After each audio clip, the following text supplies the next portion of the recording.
Welcome to the Dental Brief, the world's direct, right-to-the-point podcast produced to get you the information you need to learn and grow your practice. To learn more about our guests and find links to information discussed on our show, visit our website, dentalbrief.com. On to today's episode. Hello, everyone. Welcome to another episode of the Dental Brief. It is, we're recording this in December. We're a couple of weeks, 10 days, 11 days before Christmas. I've got back with me on our program today, Dan Gleissner of CARR Real Estate. Dan, say good morning. Good morning.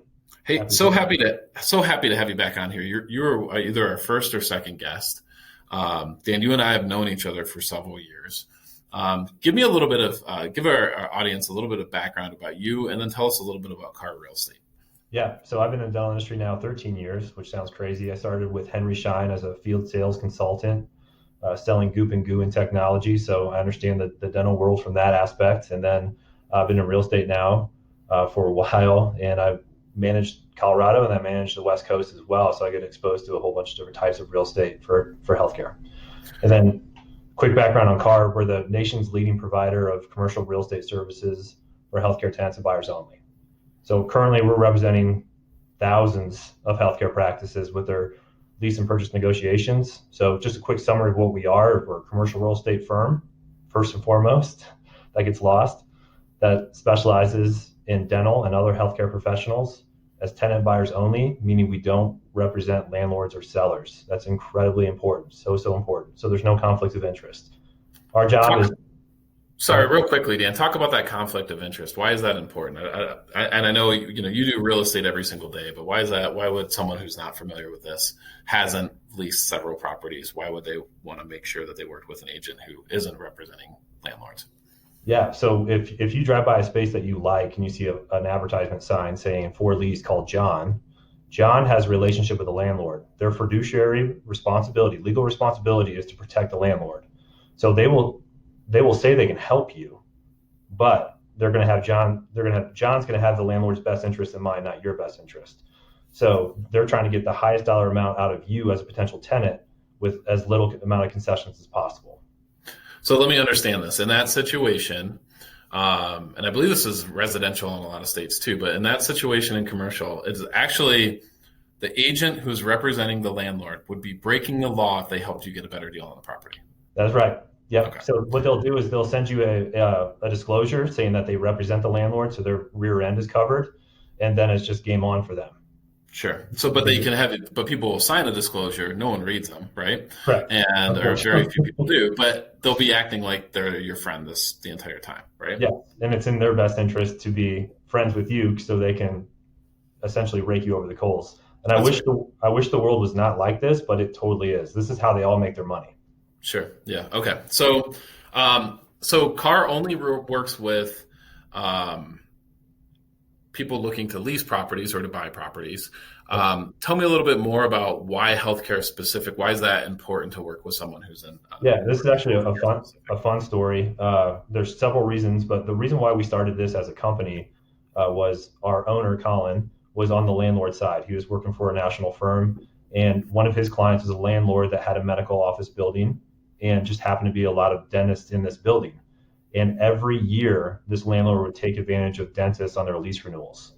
So he saw an opportunity to come into market and represent just the dentists, because 80% of all dentists lease space.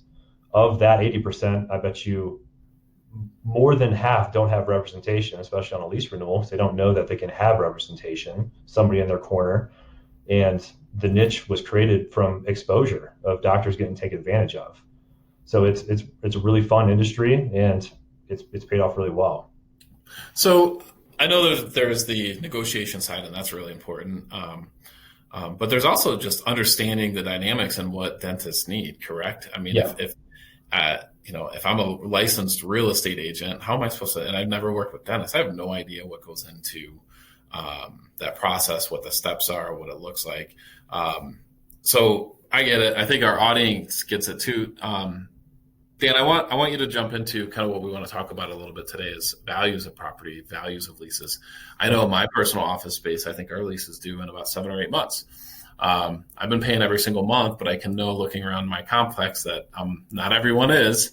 So there's a little open space here. So I'm guessing properties have dropped in my specific space. And this is due to COVID again. It's December of 2020. Tell me what you're seeing out there and what's going on as far as healthcare spaces and landlords and lease rates and what have you. Yeah, there's a lot to this. So you're right. In your specific space, you're in an office space in the South Metro of Denver. Office spaces right now are suffering, right? It's the oil and gas companies, the marketing firms, the attorney firms that have all realized that they can work virtual. So we're not going to have a dramatic impact on the immediate economy because most of these leases are 3 to 5 years. So once these leases roll in 3 to 5 years, a lot of them aren't going to renew. Or if they do renew, they're going to go for a smaller space or a shorter time frame. This is going to that will have a dramatic impact on the office space market. It's counterintuitive, but in the medical office space is filling up rapidly. And the reason why it is filling up rapidly is that these guys, the landlords that own these buildings, offer a significant amount of concessions for especially tenant improvement allowance. And right now, the baking industry is not normal. So it's a little harder to get money. So if landlords can offer massive concessions to get into their space, tenants are going that way. And then if we look at retail is 50-50. If you're downtown Denver retail, it's not awesome right now. But if you're in the suburbs, things are still okay. It's still a competitive market. Restaurants aren't opening because it's not the right time to open up. But these spaces are still competitive in markets. But I get to see a whole bunch of different perspectives. Like I was just in Phoenix, Scottsdale area last week, and the Class A retail centers are still hyperly competitive. Counter that to downtown San Francisco. Downtown San Francisco is a ghost town. These lease rates were as competitive as Manhattan lease rates. Everybody wanted to be there, but that financial district, that whole sector downtown is completely shut. Sure. So it's crazy. So it's market by market, and it really is dependent on where you're at and what you're looking for. But COVID hasn't reared its head fully of ramifications in the real estate market. I don't think it will for another probably 2 to 5 years. And that's because a lot of people are in their lease if there's nothing you can do, right? You can bail on it, and people are doing that, of course. I don't think you're going to see any medical or dental practices do that, right? No. It's kind of hard to pack up all of your equipment in the middle of the night and run for it. And it's also hard to do dentistry through Zoom, right? Yeah. Or you can't do it in your garage. Right. But we could see, you think it is possible that some of these retail spaces and these more medical office spaces, you could see those drop in value over the next several years? Yeah, well, it really depends on what the shutdown restriction is going to be on restaurants for the next couple of months, because that first shutdown, it was very, very hard, but the government supplemented income. So that was huge. Right. Now we don't know if there's another bailout for these restaurants, and if this is really busy season for them. So if they're not able to survive this, they might see a lot more bail, unfortunately.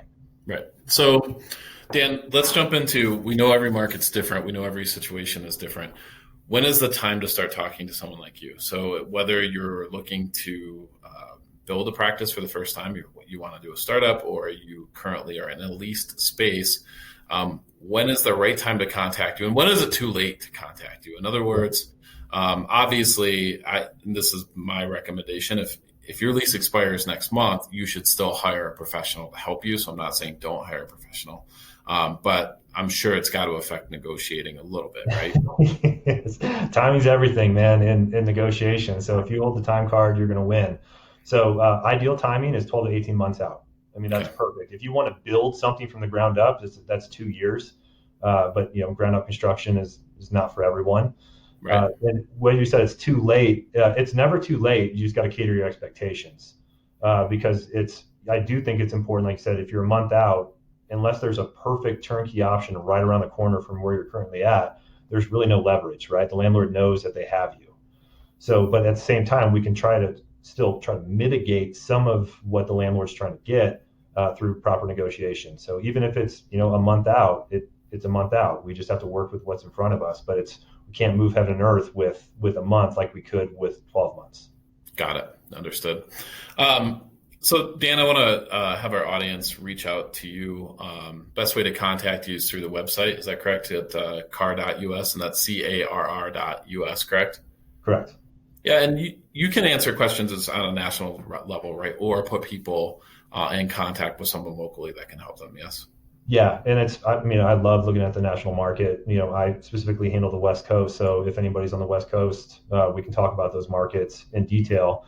And we have over 120 licensed brokers across the nation, so I can get you in contact with a local agent if it happens to be in Alabama or Florida, New York, wherever it happens to be. But at a global scale, I can talk to anybody and answer questions, and I'm happy to. Our services are always free to our clients, which sounds impossible, but it's true. Yeah, no, I get it, and I have personal experience working with Dan, and he's definitely helped some of my clients, and I appreciate that very much. And we appreciate you coming on the show. CARR.us.com. Dan Gleissner. Dan, thanks so much. That was awesome. Thanks for having me. Thank you for joining us on today's episode. Did you know you can weigh in on today's topic on Facebook? Search The Dental Brief on Facebook or visit our website, dentalbrief.com, and just follow the link. We look forward to having you join us again on another episode of The Dental Brief.